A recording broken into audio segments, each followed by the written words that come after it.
Hello friends, today I'll show you how to use VLOOKUP for fetching one data from Excel based on a condition. So here you are seeing that there is one table, country, state and capital, where all the states and the capital are present.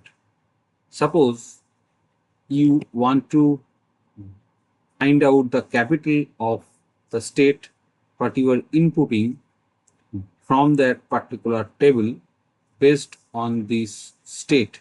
What is the capital? It will be displayed here. For this kind of thing, we can use VLOOKUP. So first is to write VLOOKUP, and then you have to say what you are going to find. You are going to find the state, right? What you are inputting in the cell D2, comma. Then you are seeing that it is tabular array from where it has to be fetched.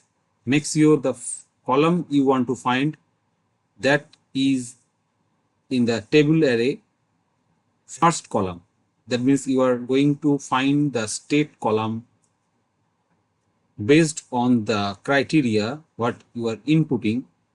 So from this table and this data range, you are trying to find it.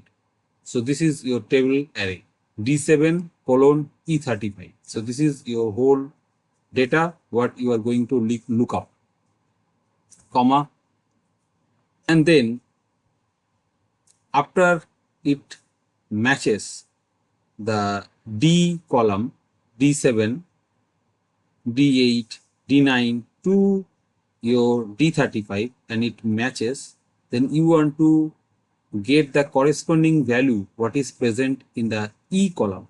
That means from E7 to E35, wherever the match would be for that particular row, what is the corresponding value.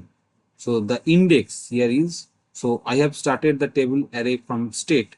So state is at the position of 1. So capital will be at the position of 2. So 2 is the index of that column. So 2. And then there are two options whether you are going to use approximate match or exact match. For this case, I will be using exact match. So I have selected that. So my formula is complete. Now if you enter, see if the state is West Bengal, it is giving me Kolkata. Let's say I want to test it for Arunachal Pradesh.